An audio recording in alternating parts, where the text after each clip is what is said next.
আমরা আমাদের সঙ্গে পেয়েছি মাননীয় ভাইস চ্যান্সেলর স্যারকে, বিধাননগর সর্বজনীন দুর্গোৎসব কমিটির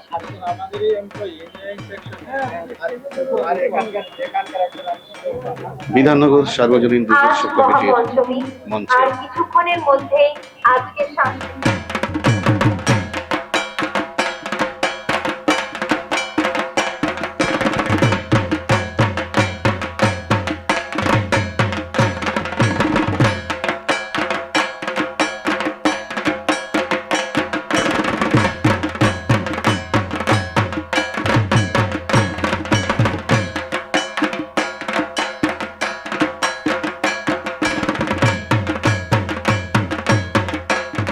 আমরা চলে এসেছি বিধাননগর সর্বজনীন দুর্গোৎসব সমিতির পুজোতে।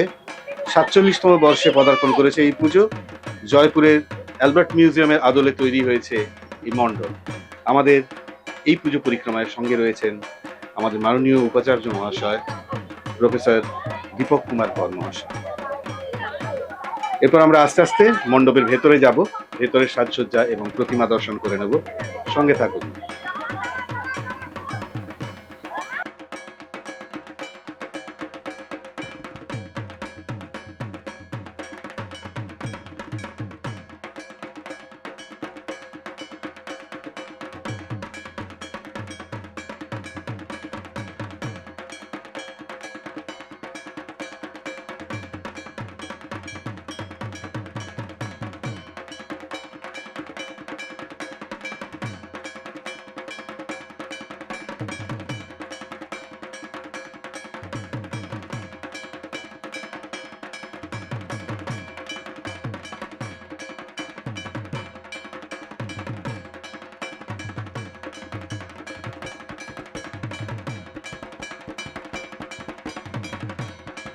আমরা এখন রয়েছি বিধাননগর সর্বজনীন দুর্গোৎসব সমিতির মণ্ডপে। প্রতিমার সামনে দাঁড়িয়ে রয়েছি আমরা। আমাদের সঙ্গে রয়েছেন যুগ্ম সম্পাদকেরা এই পুজোর। ওনাদের কাছ থেকে একটু শুনে নেব এবারে পুজোর বিশেষত্ব কি। আমাদের বিধাননগর সার্বজনীন দুর্গোৎসব সমিতি ৪৭তম বর্ষে পদার্পণ করলো এবং আমাদের হচ্ছে সাবেকি প্রতিমা এবং প্যান্ডেল হচ্ছে রাজস্থানের জয়পুরের মিউজিয়াম অ্যালবার্ট হল যেটা নামে পরিচিত। এবং আমরা সমাজে অনেক কিছু বার্তা দিতে চাই, পরিষ্কার পরিচ্ছন্নতা, প্লাস্টিক বর্জন, তারপরে ডেঙ্গু প্রতিরোধ, এইগুলো যাই। এবং আমাদের সাংস্কৃতিক অনুষ্ঠান আমাদের হয়েছে মহালয়ার দিন এবং প্রতিদিন আমাদের কালচারাল প্রোগ্রাম আছে স্টেজে। তাছাড়া আমাদের কমিউনিটি কিচেন আছে এবং প্রায় ৩.৫ লোক বসে একসাথে খাওয়া দাওয়া হয়। এছাড়া বস্ত্র বিতরণ এবং অনেক কিছু সামাজিক কার্যকলাপ আমরা করি। আপনি বলুন এবার। বিশেষ করে আমাদের এই পুজো হচ্ছে টিনেজারদের পুজো। সারা মেদিনীপুর মানে জেলা এবং শহরে সবাই এখানে জমায়েত হয়। কিন্তু এবছর আমাদের প্রাকৃতিকের যে অবস্থা, প্রাকৃতিক পরিবেশ ঠিক নয় বলে এখনো পর্যন্ত আমরা তাদেরকে দেখতে পাচ্ছি না। হয়তো এটা ঠিক হলে আগামী দিন থেকে আমাদের এখানে এই মাঠ ভরে যাবে, সেই আকাঙ্ক্ষা আমাদের আছে এবং তার জন্যই আমরা ধৈর্য ধরে অপেক্ষা করছি। অসংখ্য ধন্যবাদ। আমাদের সঙ্গে রয়েছেন বিদ্যাসাগর বিশ্ববিদ্যালয়ের মাননীয় উপাচার্য অধ্যাপক দীপক কুমার কর মহাশয়। উদ্যোক্তাদের হাতে স্মারক তুলে দিচ্ছেন মাননীয় উপাচার্য স্যার।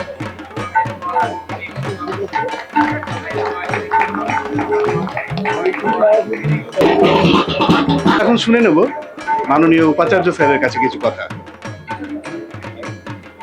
বিদ্যাসাগর বিশ্ববিদ্যালয় আজ সারাদিন ব্যাপী এবং আগামীকালও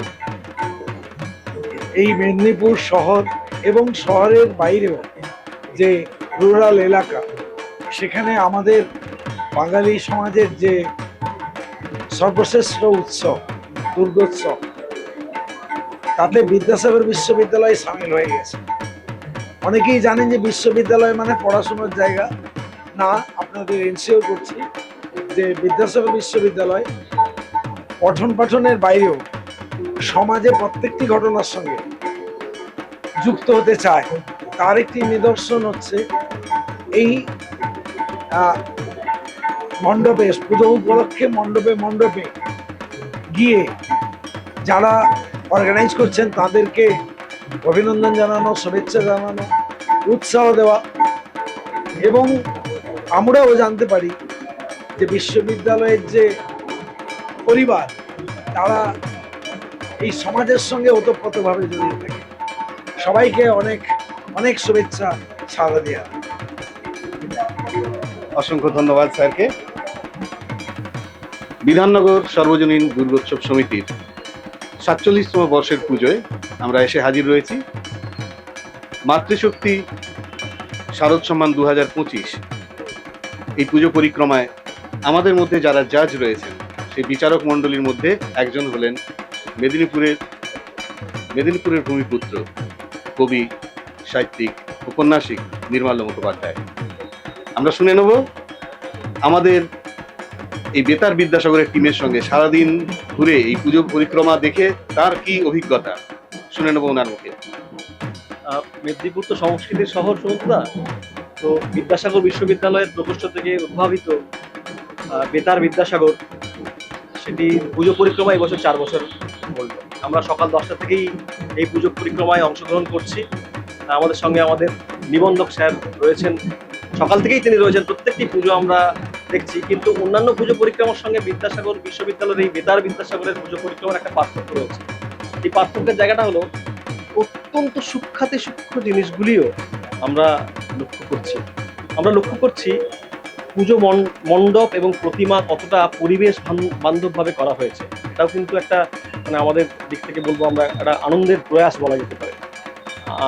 বিদ্যাসাগর বিশ্ববিদ্যালয় কর্তৃপক্ষ মেদিনীপুর তার চৌহদ্দির বাইরে থেকে আপনাদের দিকে হাত বাড়িয়ে দিয়েছে এবং সেই হাত আপনাদের স্পর্শ পেতে চায়। পুজো সকলের ভালো কাটুক, ভালো থাকুক সবাই। অসংখ্য ধন্যবাদ কবি নির্মাল্য মুখোপাধ্যায়কে। এবার আমরা চলে যাব আমাদের পরের গন্তব্যে। এখন বিদায়।